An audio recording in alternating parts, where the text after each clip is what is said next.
Undang-Undang Nomor 23 Tahun 1999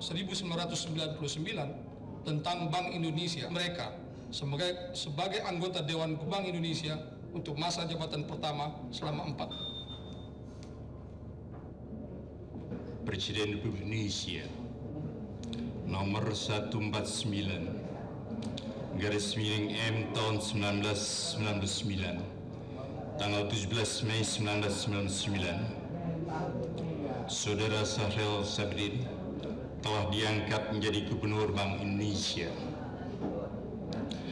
Saudara diwajibkan mengucapkan sumpah. Bersediakah saudara mengucapkan sumpah jabatan menurut agama saudara? Tanggal 17 Mei 1999, Arjo Joyo Sumarto menjadi Deputi Gubernur Bank Indonesia. Sebelumnya dan saudara-saudara, bahwa saya untuk menjadi Gubernur Bank Indonesia langsung atau tidak langsung dengan nama dan dalih apapun, tidak memberikan atau menjanjikan untuk memberikan sesuatu kepada siapapun juga.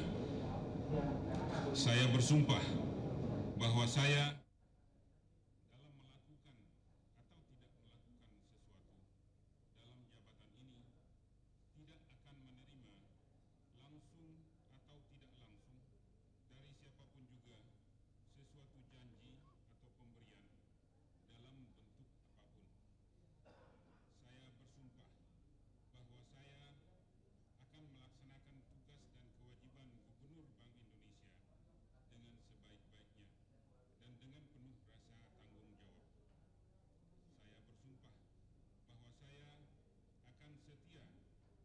negara, konstitusi, dan haluan negara.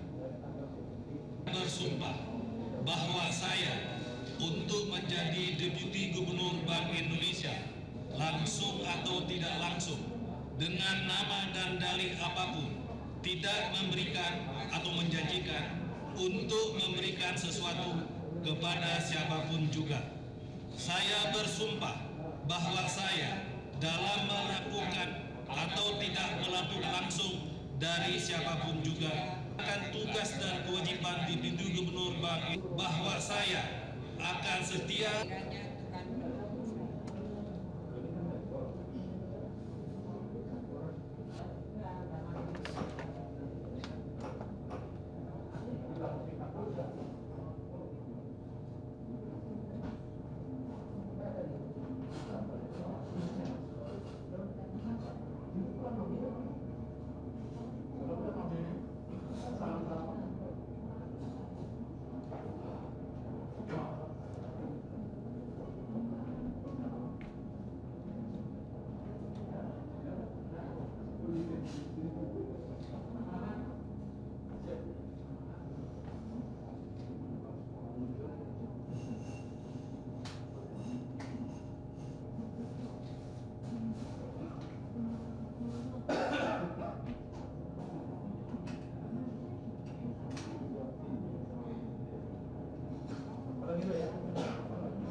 Bismillahirrahmanirrahim.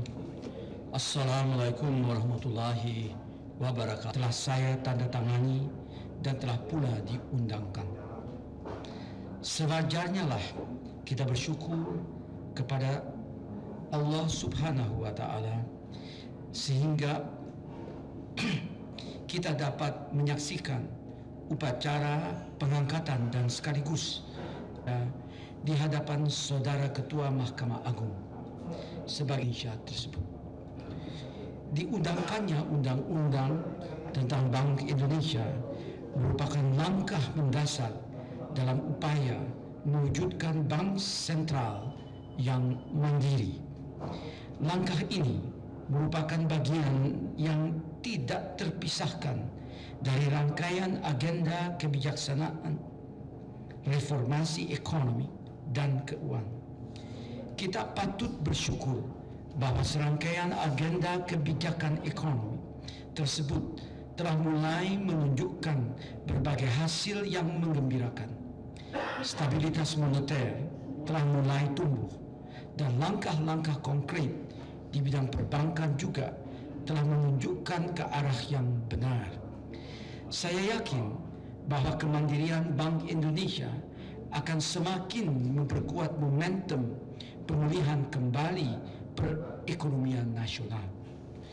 Saudara-saudara sekalian, sejak awal pemerintahan saya telah menegaskan pentingnya kemandirian Bank Sentral sebagai kebijakan mendasar dalam menyukseskan reformasi ekonomi.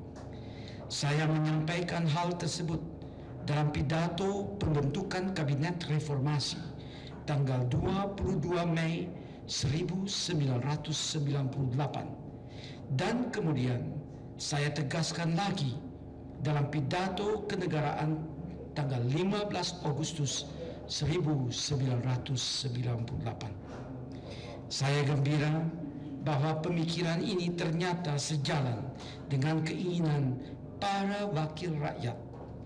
Dalam sidang istimewa di bulan November 1998, Majelis Permusyawaratan Rakyat telah mengamanatkan perlunya kemandirian Bank Sentral tersebut dalam pasal 3 TAP MPR nomor 16 Romawi /MPR/1998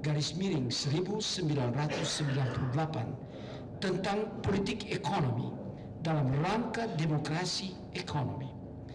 Sebagai bank sentral, Bank Indonesia harus mandiri, bebas dari campur tangan dari pemerintah dan pihak manapun dalam pelaksanaan tugasnya, dan kinerjanya dapat diawasi dan dipertanggungjawabkan. Ini diperlukan agar dalam sistem pengelolaan perekonomian nasional terdapat pembagian kerja yang jelas. Di satu sisi, masyarakat dan dunia usaha serta pemerintah bertanggung jawab atas terciptanya ekonomi nasional yang kemampuan yang terus meningkat, berdaya saing dan produktivitas yang tinggi. Di sisi lain, Bank Indonesia bertanggung jawab atas terpeliharanya kestabilan nilai rupiah yang sangat diperlukan agar ekonomi nasional dapat terus tumbuh dan berkembang. Visi kemandirian Bank Sentral ini juga telah menjadi landasan yang kuat dalam pembahasan oleh DPR terhadap rancangan undang-undang tentang Bank Indonesia yang diajukan oleh pemerintah. Alhamdulillah, saya sangat berbesar hati bahwa pembahasan rancangan undang-undang tentang Bank Indonesia ini telah selesai dan pada tanggal 16 April 1999 yang lalu telah disahkan oleh DPR. Saya menyadari bahwa proses pembahasan rancangan undang-undang Bank Indonesia tersebut memakan waktu yang lebih lama dari yang diperkirakan. Hal ini menjadi bukti bahwa hasil yang terbaik dan optimal telah dicapai dalam merumuskan kemandirian Bank Sentral.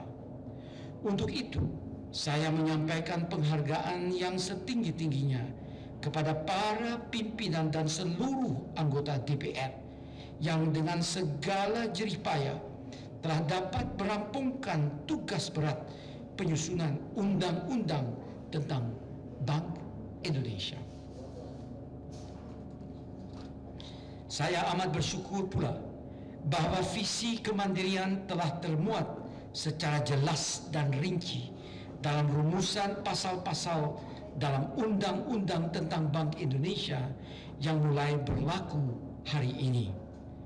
Dalam undang-undang ini ditetapkan bahwa misi Bank Indonesia adalah mencapai dan memelihara kestabilan nilai rupiah. Kestabilan nilai rupiah tersebut akan tercermin pada laju inflasi yang rendah serta nilai tukar yang kuat dan stabil. Kondisi seperti ini jelas merupakan prasyarat dalam mendukung pertumbuhan ekonomi nasional yang berkesinambungan. Saya berkeyakinan bahwa tercapainya rupiah yang berkualitas tinggi tersebut akan memungkinkan terciptanya kesempatan yang lebih besar bagi semua pihak di Indonesia untuk berkiprah di dalam negeri, di lingkup regional maupun internasional. Laju inflasi yang rendah jelas akan memberikan kepastian yang lebih besar bagi para pengusaha, baik yang kecil, menengah maupun yang besar, dalam mengembangkan kegiatan usahanya. Para pengusaha akan dapat berkonsentrasi pada pengembangan teknologi dan keterampilannya untuk meningkatkan kualitas produk yang dihasilkan. Rupiah yang berkualitas tinggi juga akan meningkatkan kredibilitas ekonomi nasional di arena internasional. Nilai tukar yang stabil memungkinkan peningkatan daya saing produk-produk nasional di pasar internasional. Peningkatan daya saing itu akan tercipta dengan peningkatan kualitas produk-produk nasional yang ditopang oleh pengembangan sumber daya manusia dan teknologi. Berbagai kegiatan ekonomi yang memperoleh kesempatan untuk berkembang tersebut merupakan kegiatan yang mampu bersaing dan juga compatible dengan ekonomi global. Saudara-saudara sekalian, dengan pemikiran yang saya kemukakan tadi, kita semakin memahami betapa strategisnya misi Bank Indonesia untuk mewujudkan dan mempertahankan rupiah yang berkualitas tinggi. Rupiah yang berkualitas tinggi tersebut merupakan prasyarat bagi berlangsungnya pembangunan ekonomi yang berkelanjutan. Kita berkeyakinan bahwa tanpa adanya rupiah yang berkualitas tinggi, tujuan nasional kita akan sulit tercapai. Tujuan nasional yang saya maksudkan di sini adalah suatu masyarakat yang sistem ekonominya berorientasi kepada pasar, di mana usaha kecil dan menengah yang jumlahnya merupakan 99% dari seluruh usaha di Indonesia bersinergi dengan usaha-usaha besar. Kita harus kembangkan suatu kondisi yang memungkinkan bagi semua pihak mempunyai kesempatan berusaha yang sama sesuai dengan kemampuannya masing-masing. Tidak boleh ada kelompok pengusaha yang menguasai serangkaian kegiatan bisnis tanpa mengindahkan kaidah-kaidah yang berlaku sesuai dengan bekerjanya mekanisme pasar. Ini semua diperlukan agar semua pihak dapat memberikan kontribusi yang maksimal dalam pembangunan nasional. Yang kita inginkan tidak saja pertumbuhan ekonomi yang tinggi, tetapi juga terjadinya pemerataan yang memungkinkan semua pihak untuk berpartisipasi dan menikmati hasil-hasil pembangunan. Agar dapat melaksanakan misinya, Bank Indonesia harus memfokuskan pada tugas-tugas yang telah ditetapkan. Dalam undang-undang ditetapkan bahwa tugas Bank Indonesia difokuskan kepada 3 hal, yaitu: pertama, menetapkan dan melaksanakan kebijakan moneter. Kedua, mengatur dan menjaga kelancaran sistem pembayaran. Dan ketiga, mengatur dan mengawasi perbankan.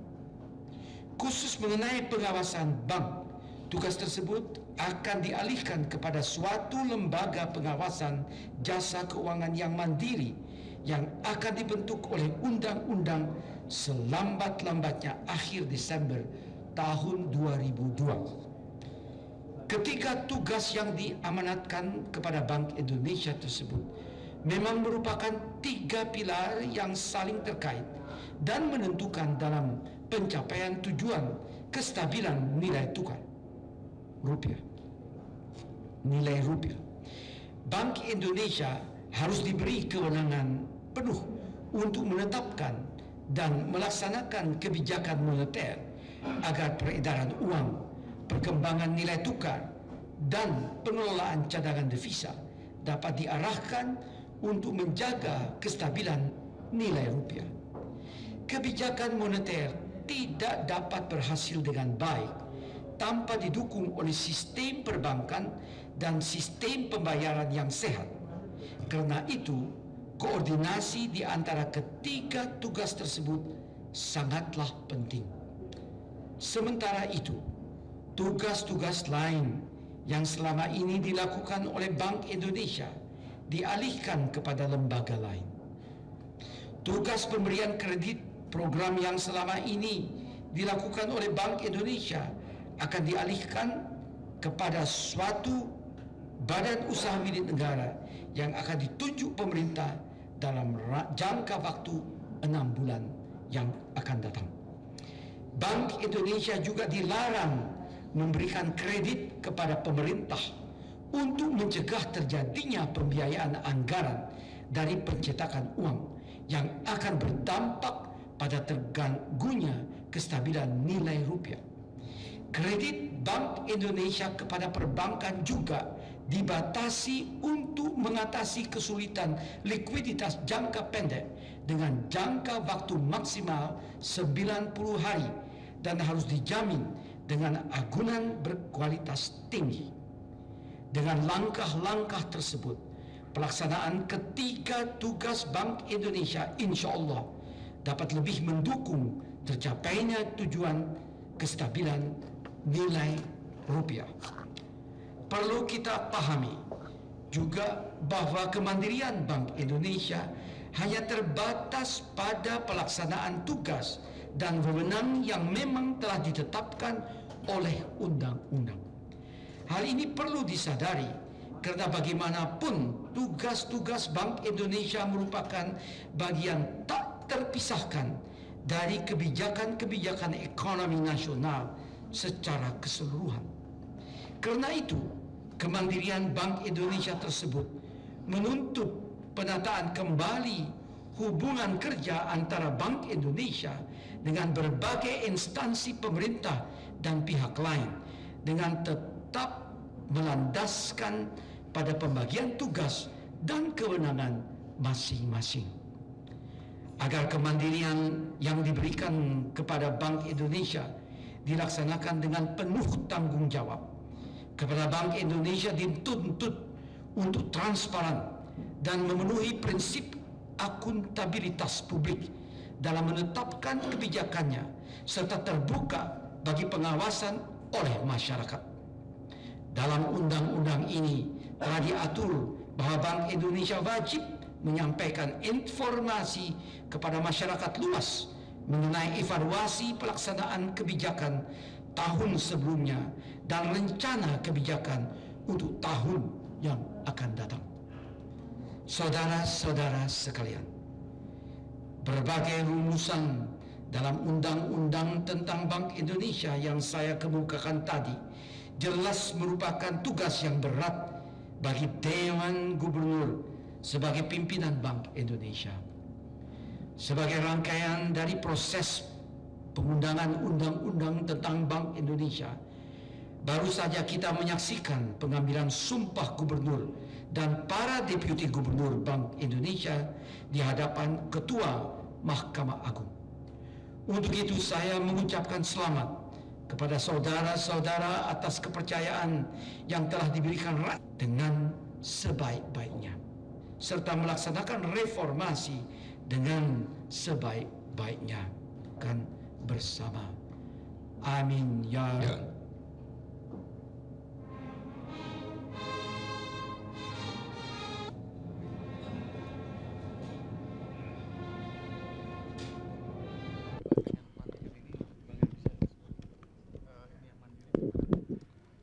Ya, yang pertama-tama tentu saya sangat bersyukur atas kepercayaan yang diberikan gitu. Yang kedua, saya akan berupaya bersama rekan-rekan yang lain dan seluruh pejabat dan karyawan Bank Indonesia untuk melaksanakan amanat ini yang kami rasakan sangat berat. Tapi insya Allah dengan lindungan Allah dan dengan kerjasama yang baik dari seluruh rekan-rekan saya di BI dan seluruh instansi lain dan masyarakat, mudah-mudahan tugas yang berat ini bisa kami laksanakan dengan sebaik-baiknya. Itu kesan yang pertama. Susah juga memilah-milah mana yang paling berat, sebab banyak yang berat rasanya ke depan itu. Pertama-tama ya, kestabilan nilai rupiah ini kan sudah mulai kita rasakan beberapa lama, dan ini berkat upaya berbagai pihak. Dan dari sisi Bank Indonesia sendiri kami berupaya untuk menjaga keadaan moneter ini dengan sebaik-baiknya dan seketat-ketatnya, dan alhamdulillah hasilnya sudah mulai kelihatan. Tapi untuk masa-masa yang akan datang ini tantangan saya kira tidak ringan, dan oleh karena itu sekarang ini bagaimana menjaga stabilitas ini sebaik-baiknya, supaya kalaupun ada gangguan-gangguan di masa yang akan datang kita bisa mempertahankan stabilitas ini.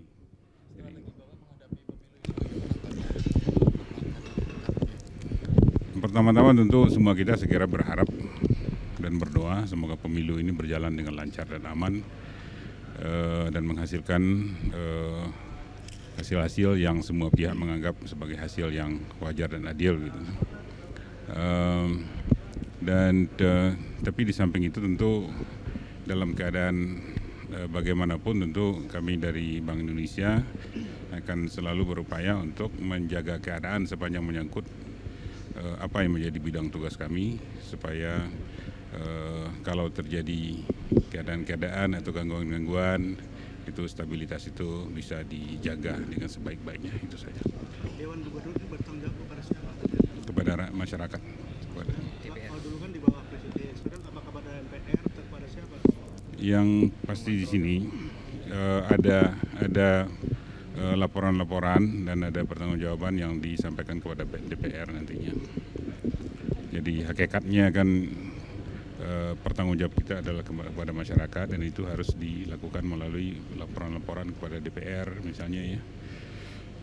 Dan pada setiap tahun juga kita memberikan pertanggungjawaban kepada masyarakat secara keseluruhan, memberikan bagaimana apa yang telah dilakukan selama tahun berjalan sepanjang menyangkut kebijakan-kebijakan moneter dan apa yang menjadi tugas Bank Indonesia, dan itu yang akan dipertanggungjawabkan.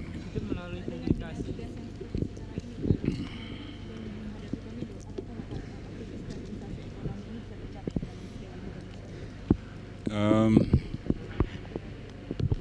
Satu ciri dari undang-undang yang sekarang ini ya, itu kan bahwa Bank Indonesia itu merupakan suatu lembaga yang independen gitu ya, yang mandiri dan tidak boleh dicampur tangani oleh pihak-pihak lain.